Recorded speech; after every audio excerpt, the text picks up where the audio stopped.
Welcome to Accelerate OC, the only show focused on the people leading innovation in Orange County. Join our host, Kerry Ransom, in his conversations with the trendsetters, entrepreneurs, investors, and leaders here, because it's time to Accelerate OC.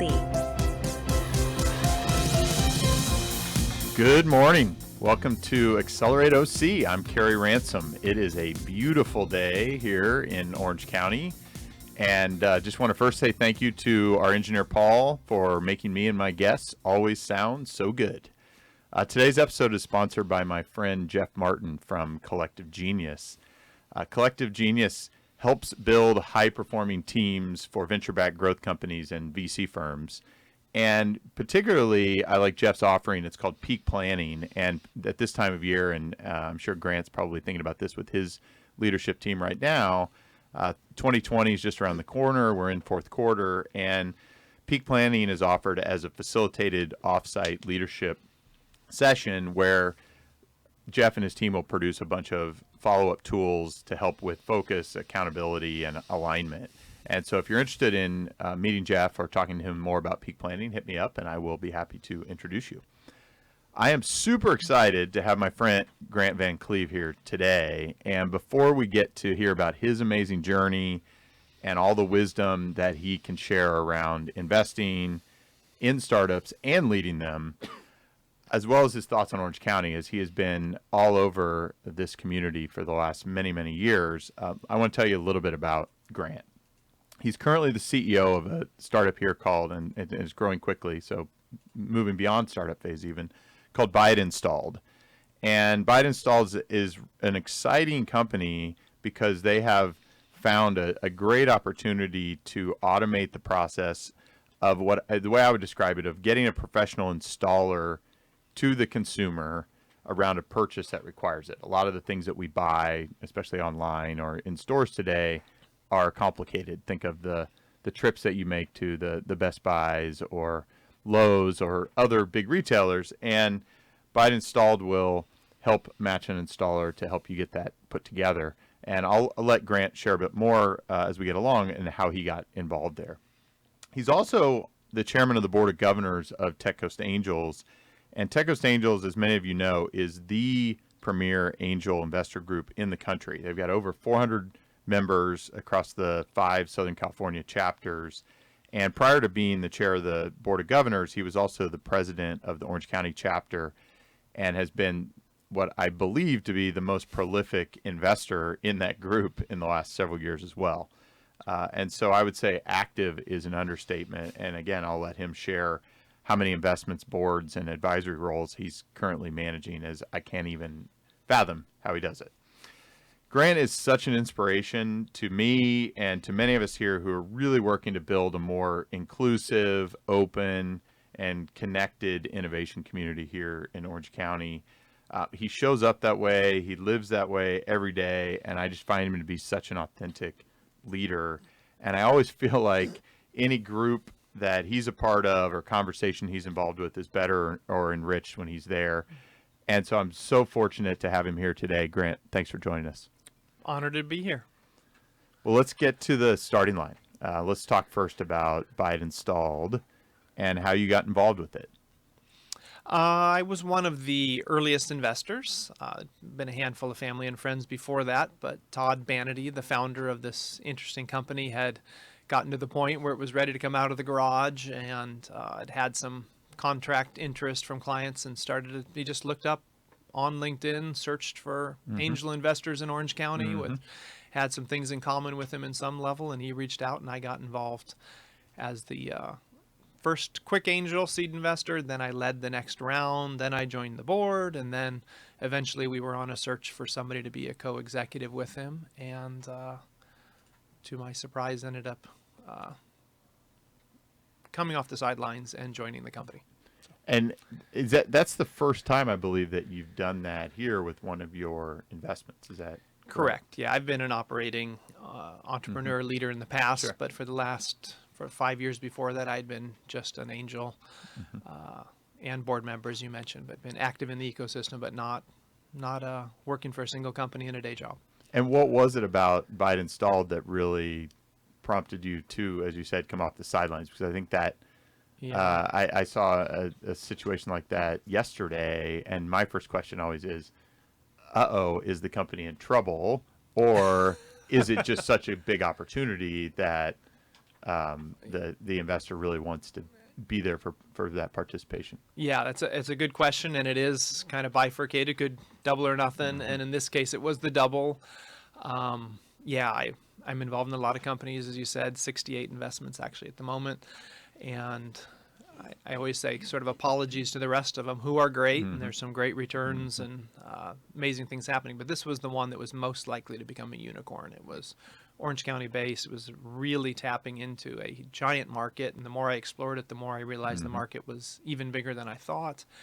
And the founder had 30 plus years of expertise in the space. So it wasn't just, I had trouble with, installing something, so I decided to create a company. It was a guy that understood the ins and outs. So, and I got to be a fly on the wall with some of those client meetings, which has also inspired that sense that the market need is not just there, but it's a deep hunger, a desperation for a solution like this.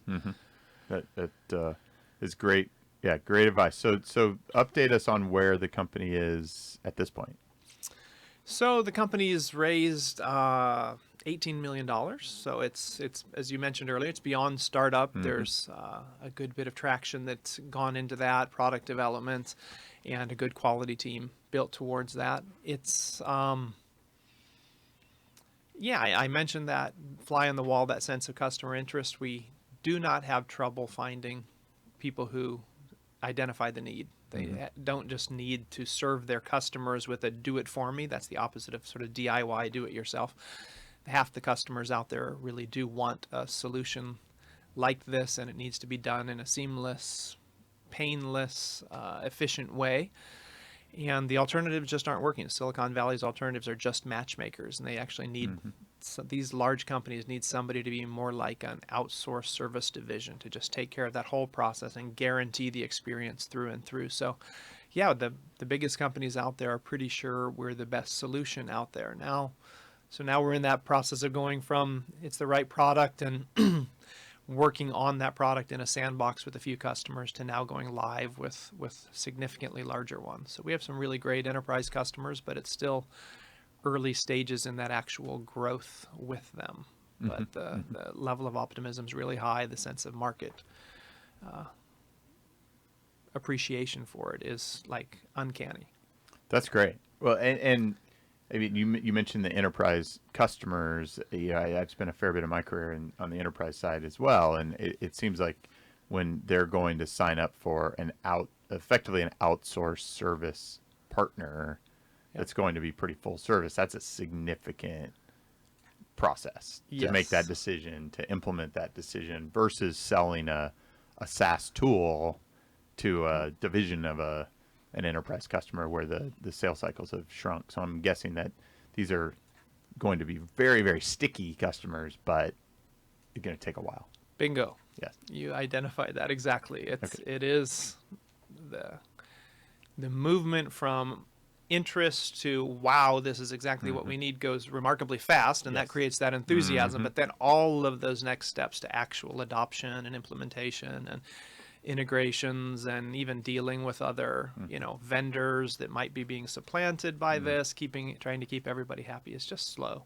Sure. But once in, yes, with the anticipation, it'll be very sticky. So what have you learned? Again, a couple other questions about this, and then I want to talk about a lot of your investing and board work. But what have you learned about this process that you feel like is helping you either build the company better or even evaluate other startups more effectively? Because that sales cycle is something that often I find isn't maybe anticipated by an entrepreneur.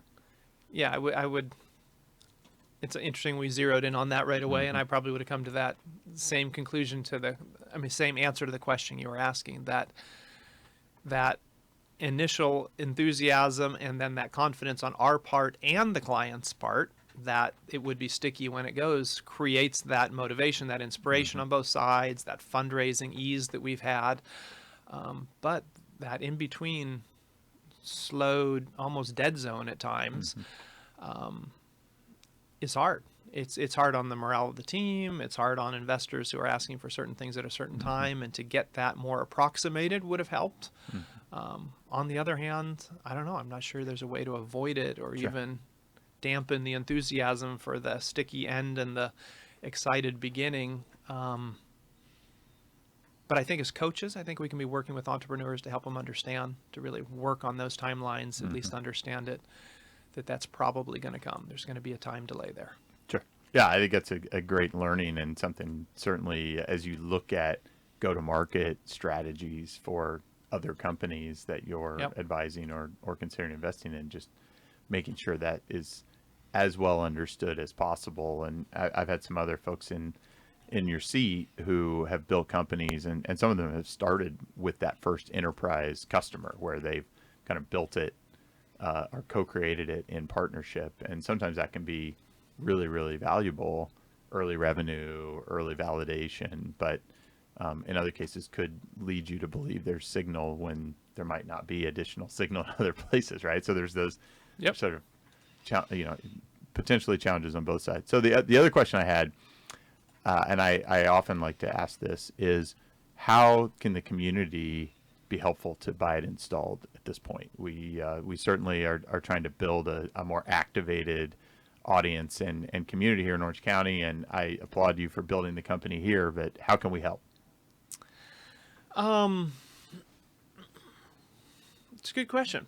I mean, because of my own, I guess, involvement in the investor community and the excitement, investors see that same initial enthusiasm that I was describing from the clients. We haven't had challenges in raising funds. I mean, it doesn't mean it just grows on trees and easy, but I have a lot of companies I work very hard to get that first million for them, and that we've had multiple millions on, more a story than an actual revenue. Current existing strategy has meant it's been relatively easy, but I think we're at that inflection point where we're actually, this is going to be one of those that takes a solid Series B round and goes big or goes home. And that's a little bit of that no man's land for us down here, which is what we talk about on other fronts, is having outside sources, maybe even outside the community, or ones in the community come off the sidelines and say, this is one of these real big potential winners. Let's get behind it at that next stage. And that's not my stage as much as the earlier ones are. Sure.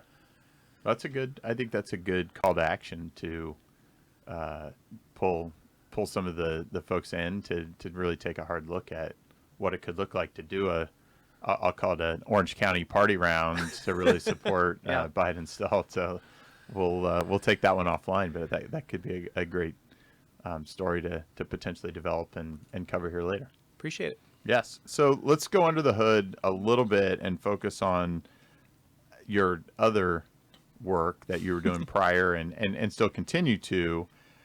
And as I mentioned earlier, I would guess that you've been the most prolific angel, certainly in Orange County, if not in all of Southern California, in recent years. Tell us, our audience, about what got you started there and what that journey's been like for you. Sure. I'm an unorthodox story. So, I mean, the quick answer is that this, from a dollar perspective, this is money that's being reinvested from real estate. So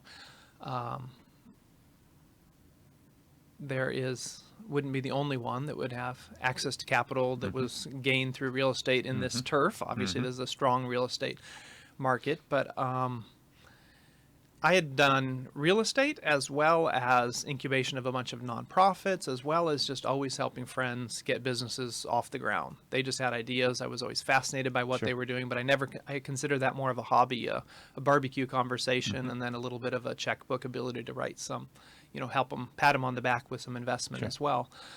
But that combination of the types of things I was incubating, including the real estate, it wasn't buying and selling buildings and refinancing for cap rates or improving the management process. It was actually creating things from scratch. Had a lot in common with the startup world here, and that informal things I was doing was a good fodder for that, and even a lot in the nonprofit world. I don't know if you read some of those books on leading nonprofits and things about creating vision, about creating teams, about camaraderie around something other than that paycheck. Sure. a bunch of those things converged where people were saying, Grant, it's not, are you a nonprofit guy or for-profit guy, or are you a business incubator, or are you a real estate guy? They just say you're a startup guy and you're a multitasker. And there's a crowd that does that. So they introduced me to the angel investing crowd through Tech Coast Angels, through Octane, and I just said, wow, these are my people. They're people in that sense of interested in that same space, but there's also just very interesting pay it forward kind of mentality. I've heard that in a number of your Accelerate OC podcasts from others mentioning that sense of saying, I want to invest into it. And yes, that might create opportunities to invest and make dollars too, but I'm going to invest in other ways at first. So I love that heart in the people. I love that sense of community we had here in particular for it. And I just encountered some great companies early. So that inspired me to say, maybe I would be a multitasking early stage investor. And then within that, I met another serious angel, a guy out of San Diego, who said, this goes from a good, interesting thing to do, with decent returns, to actually a good career if you take it seriously, meaning get good at it. Dive in, learn how to do diligence, spend time investing into these companies in other ways, dig in, learn those details, and you can actually, turn that into a career, not something you do on the side. So I decided to jump in head first, had some resources to invest, had time at that stage in my life, and that mixture of the type of the work, the type of the people that I was doing it with, and then that opportunity to make it a good, deep, long-term investment was an interesting challenge, which proved to be a good one. But yeah, I dove in head first for sure.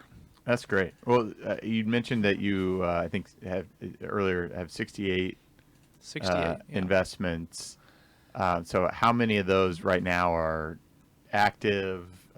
What's been the success rate thus far that you can tell? Because it is a portfolio process. I certainly haven't gotten to that number. I'm into double digits, but not nearly at that level. But there's a lot of data out there that says you need to have into that size number to really take it seriously, like you have.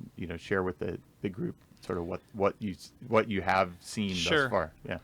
So the math in general on a macro level, yes, diversification helps because you can get, when I said you can get good at it, take it professionally, that's so you can get, a couple more doubles instead of just singles and an occasional triple. But the home run or that grand slam's probably going to come somewhere that you didn't expect it. Sure.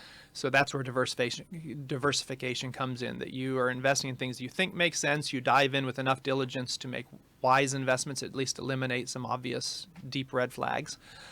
But beyond that, you really have to follow each other, follow the lead of others, get in enough things, because the one that really takes off is probably one you didn't understand. So that combination does lead to that breadth. I don't think that you need 68. Usually they say about 20 is a decent number. And those that are doing, in the Tech Coast Angels world over 20 years, we've been in 400 companies and have a 27% IRR on that. Not everybody's in all of those things. It's not a fund, but that puts us in top tier returns as an investment class. So, those that had done that and invested at a deep enough level to get in a decent breadth of those are experiencing some really healthy returns. So I've seen the beginning signs of that. I've been at it 6 years. 14 investments have resolved themselves. 8 died. 6 had some return. 3 of those just barely returned the money, and 3 of those have made some serious return, as high as 31x. That's amazing. So that's already kind of coming close to carrying the portfolio with another 50 plus that could resolve themselves positively. But you kind of consider them all a write down from day one. You're getting yourself out of the hole, and then you start to make the positive returns on it. So at least I wasn't crazy. Yes. Didn't throw it all away. Yeah, absolutely. It's I mean, there's a cost of education, right? We all invest in our education, and sometimes in a world like this, I've definitely invested in some education along the way with some of the startups I've been involved with, and try to really learn. And so on that topic, as you think about diligence and the entrepreneurs that you've met, have you found a couple key areas that you tend to really focus on when you're doing your own or group diligence? I mean, I would say in general, the answer is it follows the literature on teams, on playbook, on whatnot. I'm pretty sure that the entrepreneurs that really change the world are really half crazy. So part of my tolerance for risk isn't just the financial return versus the time of the investment, because I'm not just an angel investor, but I'm even early within the angel realm, pre-seed, and even, Sure. back a napkin, send them a check to get them to their first trade show kind of investments. But I think there's a risk side to it too, and even picking your entrepreneur. And I know that that's probably bifurcating that a little bit. It's a grand slam versus a failure, and you could probably find some singles and doubles, consistent people that know how to build core businesses and things. But there's a level of grit that's involved. There's a level of just plugging the ears and saying I'm not listening to the naysayers around me. There's a sense of just picking something that's truly game changing, I guess. And maybe as I think about it, that's part of the story for me. It's not just an investment class. It really is changing the terrain through people who courageously believe they can make a difference. Sure. And it's almost a nonprofit side to that, going to go, instill something that doesn't exist in another country in a poor setting and just build something out of nothing. I think that's what we really do in the kind of entrepreneurship that gets me out of bed. And it happens to be that there's a pretty good track record of, some crazy returns being associated with some pretty uncanny ideas and oddball people doing it. So, Sure. As you've done this more, what do you feel like's made you a better partner to some of these, as you said, partially crazy, certainly courageous founders?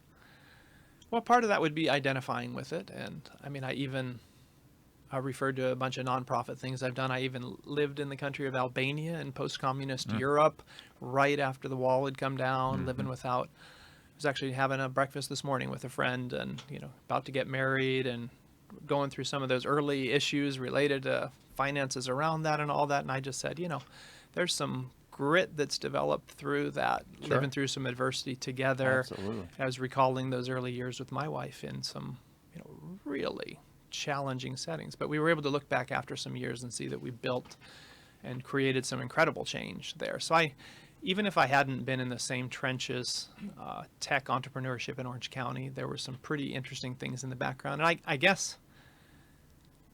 think if you talk to a lot of the entrepreneurs that I'm coaching more actively, that I'm on their board, they'd say, great business insights, good, thanks for patting me on the back for being courageous, but they'd also say there's a lot of life coaching that goes on to this as well. And I probably spend half my time that I do spend with the entrepreneurs just checking in on how things are going on a deeper level in their lives as well. Because I don't, good, we want them to work hard. Good, we want them to have that deep grit. But if they blow up their marriage in the process, their life is a wreck and my investment's a wreck. That's right. So I can look them in the eye and, excuse my maybe intrusive questions by saying I've got to protect my investment.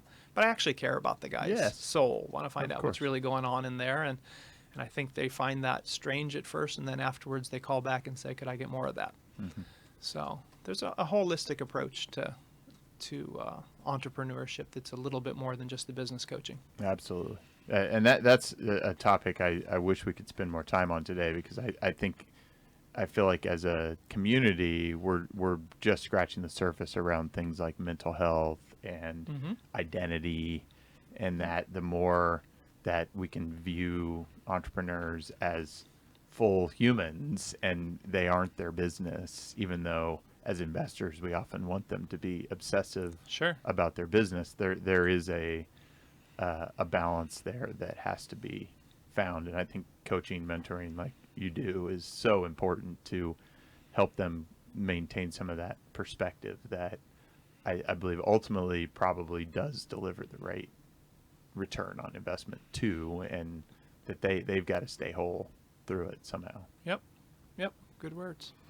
So you just talked about Albania. I feel like you have a really good global perspective on a number of things, but you mentioned, living in Eastern Europe, you've traveled a lot, as I know. You went to school on the East Coast, but you chose to live and really focus your attention here in Orange County. And as a transplant myself, who's really committed to planting the flag and trying to make Orange County as great as we can. In your world or your mind, Grant, what is it about Orange County that you most appreciate?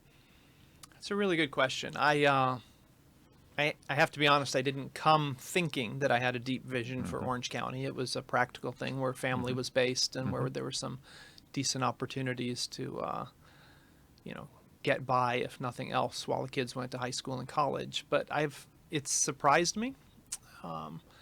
Some of that is I'm a bloom where you're planted kind of guy. I just let's just make the most of this. And some of it is I'm a big tent guy, so I'll just want to make network and get more people involved in things, and that creates some camaraderie, which creates some excitement, and I can kind of have a good time anywhere. But I think there's some interesting things about this time and place for Orange County, and some of that I was listening to Richard Sudek's interview here too, that we've been pretty actively involved in getting the Cove going there and promoting it, but some sense of a tractor beam that brings together resources, a sense that those resources say we want to be brought together. It's not competitive. We can talk about that. We need more VC money, but there's not also so much VC money that they're just chasing to get in on deals. So there's definitely a lot of back scratching, sharing of things. When you hear something interesting, it circulates among people. So there's a possibility to do more with less here, which is very invigorating for me personally. And that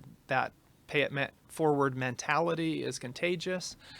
And I think there's also some trends overall which have been identified on the show of, people are tired of the prices and the traffic and whatnot in Northern California. There is certainly a better lifestyle here. So I'm enjoying that lifestyle. I'm at a stage where that's pleasant to be a part of it, but I also realize that can be attractive to others. And the cost of coders and the cost of living and whatnot and the number of programmers that are being trained in the universities and that money that's on the sideline that could be invested if we can attract it to come off the sidelines. We've got all the ingredients for this to be an amazing story. And well, heck, I'm committed to it anyway, so I'm always going to make wherever I am a better place. But I think this could become a great investing climate. Yes, I couldn't agree more. And after 15 years, I actually feel like we're probably at the highest potential that we've ever been, and it feels closer to being the energy and the momentum really starting to build. So I feel so encouraged. You mentioned that the pieces are here. As you look at any areas of density from an innovation standpoint that you're particularly interested in here, how do you describe sort of those innovation pockets of Orange County to others who ask about it? That's a really good question. I guess I think of it more in terms of the accessibility to any such pocket one would want. Like travel-wise, it's close to get to one thing or another. There's hipster Costa Mesa just next to Newport financing, just next to Irvine innovation. That combination from a geographic perspective, or the geography of place. But innovation particular focuses, I think, again, that's been fairly well worn. Sectors that we have had areas historically, let's go all the way back to aerospaces, which maybe aren't triggering as much now, but there's something, and medical devices, which we're in and out of, but always at a certain level. Games, which kind of start here and then move elsewhere, but then the next games start here. Cyber, SAP's Hannah House and their innovation center down in Newport saying that they located there because there's more machine learning professors at UCI than anywhere in the world. Like, didn't even know that, but it's exciting. Those things are going to have to start triggering.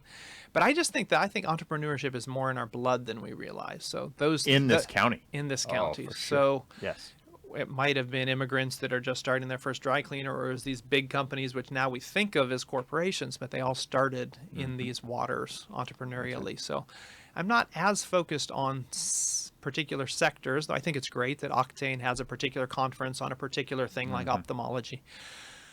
But I want to just get more people thinking and daring when they come out of college or when they're ready to step off that corporate ladder and jump into to not actually need to fit them into a particular category of innovation here. That they can pursue whatever Yeah. good, change the world opportunity Yep. they might see. Yep. That's exciting. As you think about the community and this evolution, what are the things you think the community can do better?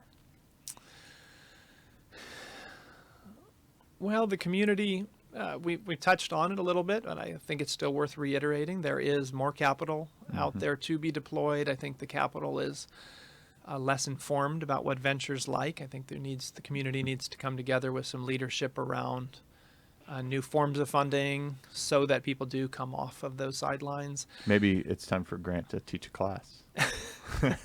Well, there are people involved in it, and Carrie, you in front of me are a key part of that, both on the fund side and on teaching and on coaching and just being a part of those events. I think there's more people that it's ironic that I would be considered like a professional at this and they'd be like newbies and nervous to enter, but I just, waded into this turf, but a few years ago.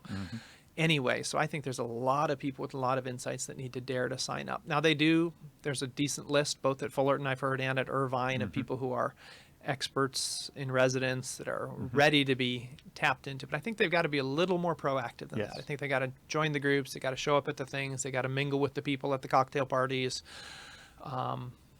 go to those lunch and learns and whatnot. So I think there's some active ways to get more people involved, and they'll find that there's massive skill base here.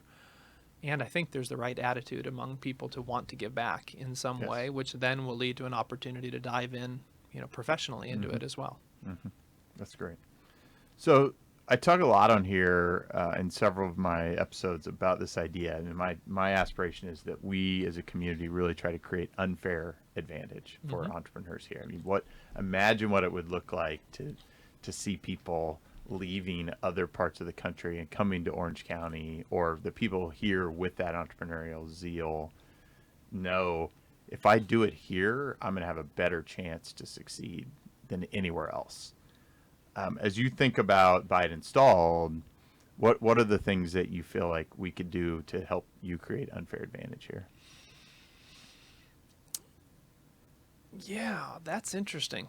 To put it at that level, I'm trying to think of don't consider us a second best. Like, we're okay here because we know that you want to live here in terms of schools, weather, entertainment, the ability to do all of the above all year round and whatnot. And all the more so that now it happens to be that some other places that are worse to live cost more. Like, great. Okay. Yes. We're okay on that. I think that, I'd love to see, I was actually at a real estate investment seminar, and somebody was talking about the need to think about real estate in a way that actually attracts technologists. And I think there is some things happening on that, but I think we need to create more clusters of places that are more interesting to actually spend time at, in the same sense in which one of the large international technology companies that has a satellite campus here started it specifically just to help a particular business group develop. But over time, they took more and more space because they had more and more families from their Silicon Valley or elsewhere offices saying, I'd actually like to start raising my kids in an area like that. Is there any way I can work remotely? And they want to make room for that. So that crowd's ready to come. I think we advertise that at a bigger level. And then I think a little bit of work in terms of creative, some of the central Orange County, Santa Ana's, Oranges, Fullerton's, Costa Mesas, which actually have a bit more of a vibe to them, I think will attract some of the younger millennial crowd.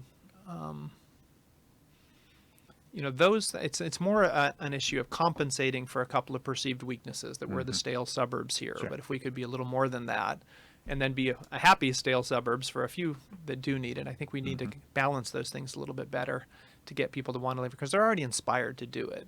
Sure. And if they have to pop up to a job or to a lead or some funding sources in LA is already growing, but they're already getting sick of LA traffic, and we're the land of convenience down here, and better weather and better beaches and better everything else. So let's build better companies. There you have it.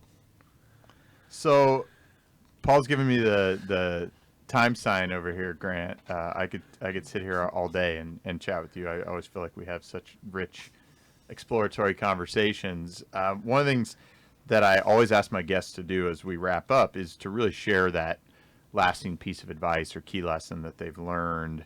So what's particularly today, I think a lot of the people that listen to Accelerate OC are curious about fundraising. So let's focus in on that if that's okay. What's the biggest piece of fundraising advice you'd give to early entrepreneurs here in Orange County?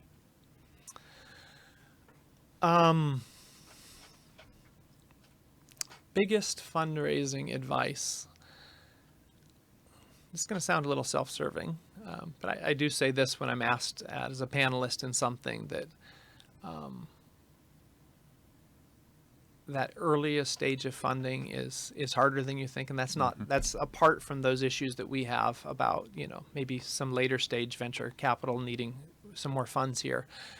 I think there's plenty of people that still come in with an expectation either that they've heard from LA or Silicon Valley or just their own perception that early stage valuations should be really high. And I think there's got to be a lot of camaraderie, open discussions about value of early stages with earliest investors. I say self-serving because that happens to be the space that I'm in, Yes. but I have a number of ideas that have died on the vine because they stuck to their guns on what they thought the company was worth. And actually they need to just get going, get that momentum, and then it can rise appropriately, grow into it just fine. But I don't think I rarely encounter situations where they really miss that extra percent or two they gave away at the beginning. Yes. And I know a lot of people whose ideas stalled and didn't get to that next level. I do believe in personal sacrifice and getting involved, and I'm not big on debt, but I get the concept of maxing out your credit card, showing your own personal motivation around the cause. Stretch it as far as you can before you take that money, but it's not a bad thing to take early money to get going, especially if you find the right partners in that. Yes, great advice. Grant, thank you so much for joining today. It's an honor, as I I said. really appreciate all that you do in our community. Thanks for sharing both your investing and company leadership wisdom, and more importantly, thanks for leading by example here in our community. I mean, you just have such authenticity and integrity with how you do it, and I so appreciate the heart you have for the entrepreneurs out there. You are definitely doing your part to Accelerate OC.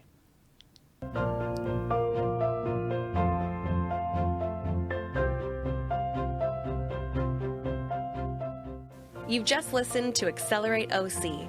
Join our live recordings every Tuesday morning at accelerateoc.com or listen, like, and share anytime from your favorite podcast spot. Let's accelerate OC together.